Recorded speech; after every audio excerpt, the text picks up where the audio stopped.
Hi, Mandii J here with another Funko Pop review, and today I have a guest with me, Mr. Transformers 96. How's it going? We have the Dilophosaurus today. Yes, and this is part of the new Jurassic Park 25th anniversary release that was released not too long ago. And this one actually comes with the chase. It's the only one in this whole wave that has a chase, and the chase is actually a completely different sculpt in which we have yet to acquire, where pretty much the frills on his side of his head are laid back instead of out as is. I do know that a lot of people wish that it was kind of reversed, where the frills out should have been the chase and the... Yeah, I get that. I feel like if that was the case, a lot of people would be very upset because they wouldn't be able to get the chase, and then they'd be stuck with the standard version and be like, oh, well, what's the point if it doesn't have the frills, you know? Yeah. Yeah. Personally, I think that the chase should be spitting the acid, like a small stream of spit coming out of his mouth. That one would be good if they were to do something like that, just so... Or... If not just the chase, to go with the 2-pack with Dennis in it. Yeah, that would be nice. We have made a separate video just talking about the entire wave as a whole, just kind of our thoughts on it, or at least the ones that we purchased. We've purchased them all except for Hammond. And yeah, so feel free to check that out if you want our general thoughts on the wave. This review will just be the Dilophosaurus, and then we will do some other videos reviewing and taking a closer look at the individual figures of the series as well. Yes, though keep an eye out because we might be picking up Hammond here shortly, just because we almost have the whole wave. Might as well get the last one. Okay, yes.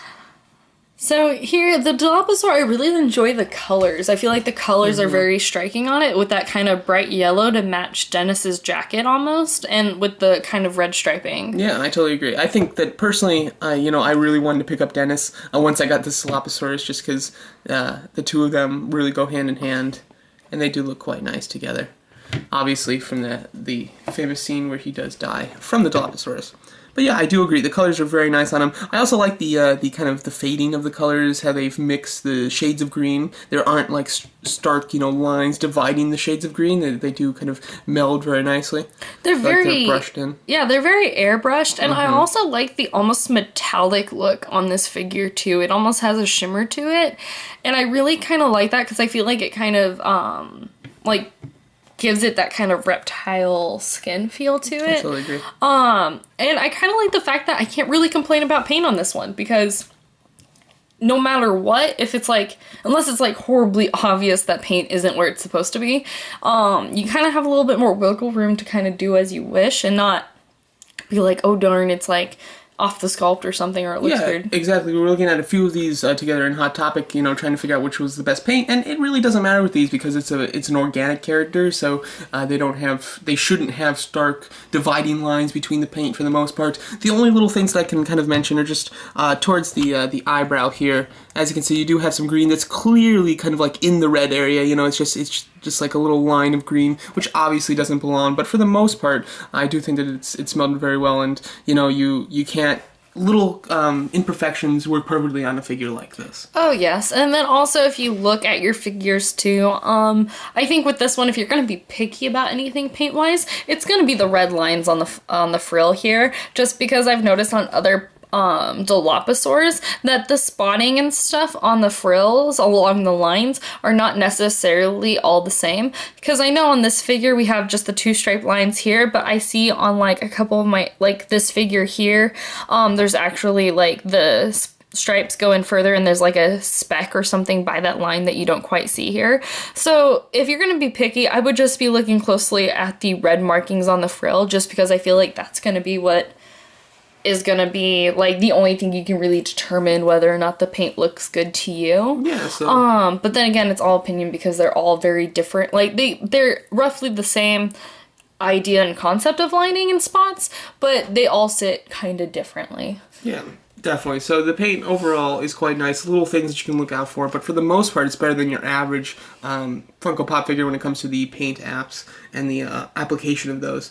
Going over the actual sculpt, I do like the sculpt a lot. I like the stance. I like his little arms, how they're kind of hanging down. I think it's very cute. And there's the general scaling on the figure is really nicely done. It's not just painted. It is, of course, all sculpted in there, as well as the teeth. The teeth don't seem to be like together either, like they're not kind of multiple pieces sculpted together, they're all individual, which I do like quite a bit. It gives a more aggressive look. Yeah, I just love the detailing. If you look at his chest here, the small detailing with like the neck and the muscles.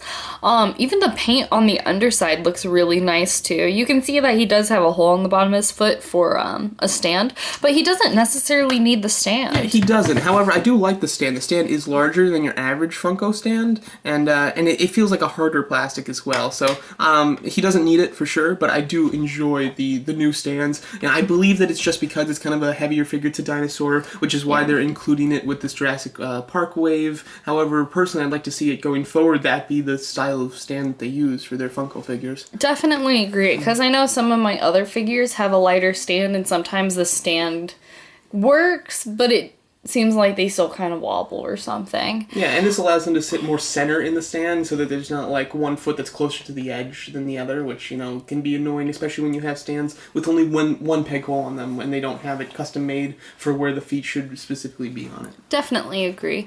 The airbrushing on this overall is very, very stunning. I really do like just this figure in general is really nice, especially with the detailing in the like eyebrow area here. Looks absolutely nice. I just love when you get this really nice texturing of like waves and everything. It's very well defined. Especially in the face here, it just looks absolutely wonderful. There's a couple places where it looks like the airbrush, now that I'm looking closer, has chipped, but it's almost not recognizable.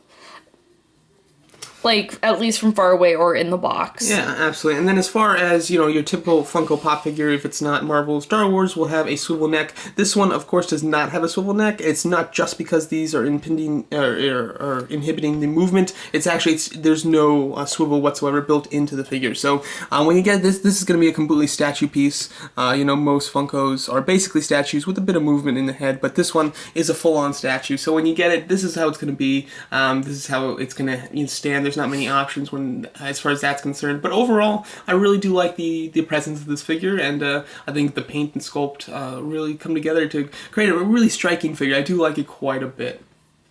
I definitely say out of all of the figures in this wave, and the reason why I have 3 is I really think this is like the figure to have of this wave. Like, if you don't necessarily plan on getting all of them or like the majority of them, I would definitely say make this the one that like you have to get.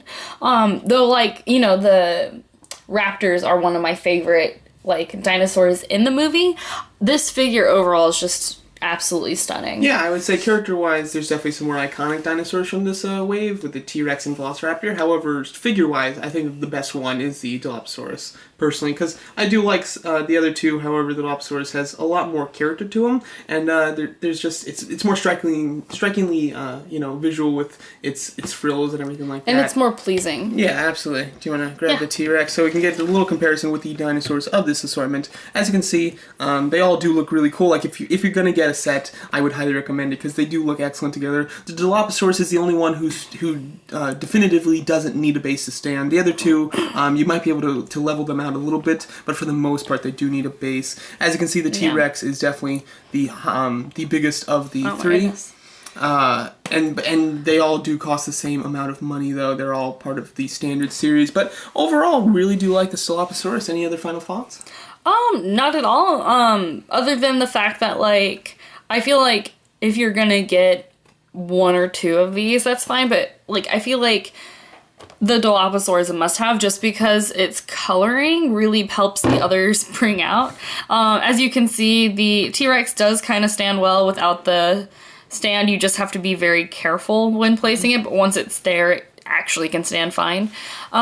Because I feel like without the Dilophosaur, like if we were to just remove the Dilophosaur, I feel like it's a very kind of plain color set just because they're very close in coloring.